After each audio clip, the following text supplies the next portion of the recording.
Hey everybody! Today's the week that you're going to be signing your narrative about a recipe. And there's three things I want to go over before so you do this. So first of all, there's no sign for recipe. You're going to just spell recipe for that. The second thing is that when you are doing your directions, you have to use first, second, third throughout your whole narrative.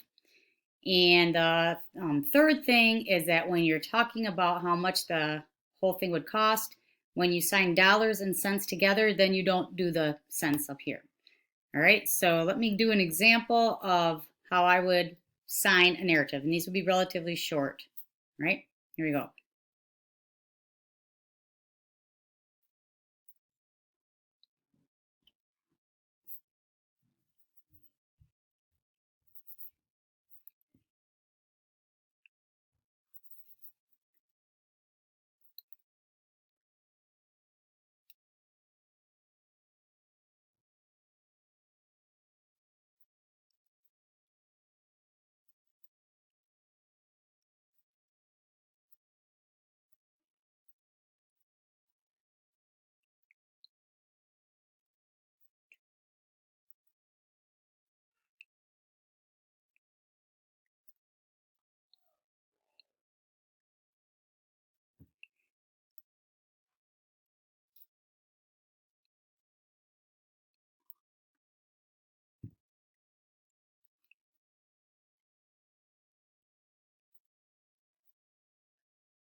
There you go. So that's an example. The other thing I would like to make sure to remind you of is that um, every time you are going to tell an ingredient, your eyebrows go up. So that's the topic thing. So that's it. In a nutshell, that's how you're going to do your story.